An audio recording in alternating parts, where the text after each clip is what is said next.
وہ شرائط جن کے سبب کوئی بچہ کسی عورت کا دودھ پیے تو وہ بچہ بعض افراد کے لیے محرم بن جاتے ہیں۔ مثلا اس عورت کے شوہر کے لیے اگر کسی بچی نے دودھ پیا ہو وہ بچی محرم ہو جاتی ہے۔ اسی طرح سے تو اس میں چند شرائط ہیں۔ پہلی شرط یہ کہ زندہ عورت کا دودھ پیے وہ بچہ۔ اگر مردہ عورت سے دودھ پی لے تو اس سے محرمیت پیدا نہیں ہوتی ہے کہ ایک مثلا مردہ خاتون سے مثلا دو بچے جو ہے دودھ پی لے، ایک بچہ ایک بچی مثلا نصاب کی حد تک بھی دودھ پی لے، وہ دونوں محرم نہیں ہوتے۔ تو زندہ عورت کا دودھ پینا چاہیے، یہ پہلی شرط ہے۔ دوسری شرط، اس عورت نے حلال بچہ جنا ہو۔ اگر کوئی حرام بچہ جنا ہو اور اس کے سینے میں جو دودھ آیا اس کے پلانے سے کہیں بھی محرمیت پیدا نہیں ہوتی ہے۔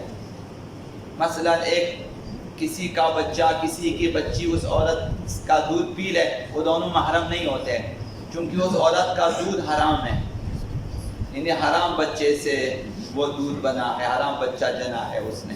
تو حلال بچہ جنا ہو اس خاتون نے، اب اس کا دودھ اگر کسی کو پلائے تو پھر محرمیت پیدا ہو جاتی ہے۔ تیسری شرط یہ ہے کہ بچہ ماں کے پستان سے دودھ پی لے۔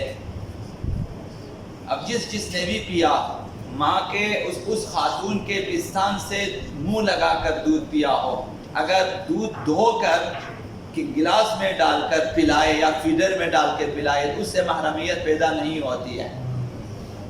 دودھ براہ راست پیے وہ بچہ، یہ تیسری شرط۔ چوتھی شرط ہے کہ دودھ خالص ہو، آپ پانی ملا کے نہ پلائیں اسے، پانی کے ہو، دودھ خالص پی لے، ماں کے پستان سے خالص دودھ پی لے۔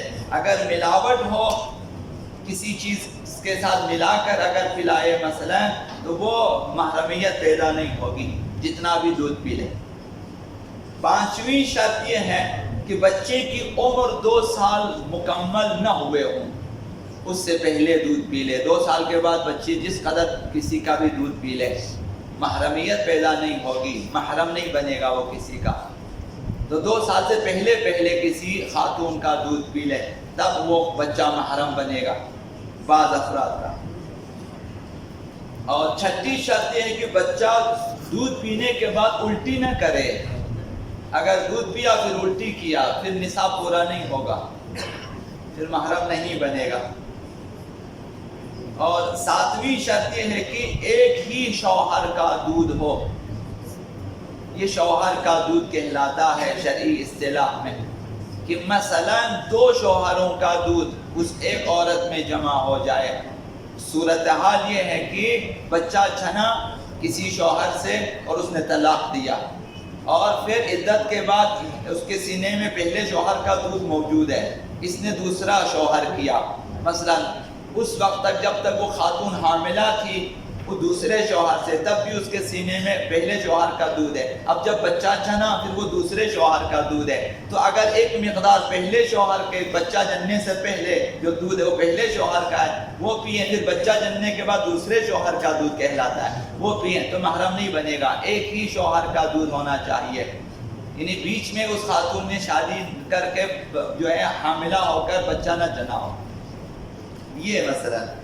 تو یہ صورت آپ کہیں گے کہ 2 شوہروں کا دودھ کیسے ہو سکتا ہے؟ اس طرح سے کہ ایک شوہر نے طلاق دیا، بچہ جننے کے بعد اس کے پاس دودھ موجود ہے اور عدت گزارنے کس نے جو ہے شادی کی، شادی کے 9 مہینے مثلا 9 مہینے کے بعد بچہ جنا، بچہ جننے سے پہلے تک پہلے شوہر کا دودھ کہلاتا ہے۔ تو 1-2 دن پہلے شوہر کا دودھ، پھر اس نے بچہ جنا، پھر اس کے بعد دوسرے شوہر کا دودھ پیا تو محرم نہیں بنے گا، لہذا ایک ہی شوہر کا دودھ۔ تو یہ شرائط ہیں جن کے تحت وہ بچہ یا وہ بچی بعض افراد کے لیے محرم بنیں گے، وہ محرم انشاءاللہ پھر آئندہ ہم عرض کریں گے۔ تو دودھ پلانے کے سلسلے میں حضرت آقا رسول خدا صلی اللہ علیہ وآلہ وسلم ارشاد فرماتے ہیں لا تسترضع الحمقاء، بے وقوف خواتین کا دودھ نہ پلائیں اپنے بچے کو۔ وہ خواتین جو کم عقل ہیں، سفیہ ہیں، بیوقوف ہیں ان کا دودھ نہ پلائیں اپنے بچوں کو. فَإِنَّ الْوَلَدَ يَشِبُّ عَلَيْهِ، اس لیے کہ بچے میں وہ کم عقلی اور وہ بے وقوفی جو ہے منتقل ہوگی، وہ بچہ اسی بے وقوفی کے ساتھ جوان ہوگا. تو دودھ کا اثر ہے، غذا کا اثر ہے. اب قرآن مجید میں خداوند متعال نے ایک جگہ فرمایا کہ فَلْيَنظُرِ الْإِنسَانُ إِلَىٰ طَعَامِهِ، انسان کو چاہیے کہ اپنی غذا میں توجہ کرے، دقت کرے. اور ایک ہم ہیں کہ بے توجہ کھائے جا رہے، جہاں سے ملے جیسے ملے کھا لیتے ہیں. تو ہماری جو ہے اندر ہمارے سیرت پہ، ہمارے اخلاق پہ، ہماری فکر پہ ان کھانوں کا اثر ہوتا ہے. جہاں تک ہو سکے صحیح کھانے، جس طرح خدا متعال نے فرمایا حلالاً طیبا، حلال چیز کھائیں اور پاکیزہ چیز کھائیں. اور ہم انسان لوگ آلودہ چیزیں زیادہ کھا لیتے ہیں.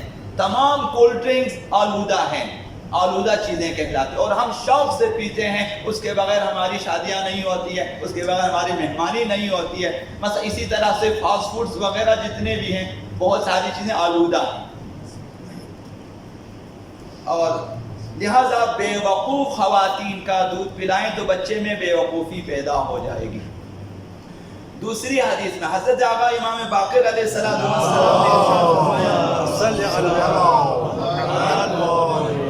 استرضع لولدک بلبن الحصان، خوبصورت خواتین کا دودھ پلائیں اپنے بچے کو. زیبا خواتین، زیبائی بھی تو منتقل ہونی چاہیے. نہ صرف شکل میں بچہ زیبا ہوگا، عقل بھی اس کی زیبا ہو جائے گی، اخلاق بھی اس کا زیبا ہو جائے گا. تو فرمایا وَإِيَّاكَ وَالْقِبَاحَ، بدصورت بدنما خواتین کا دودھ نہ پلائیں.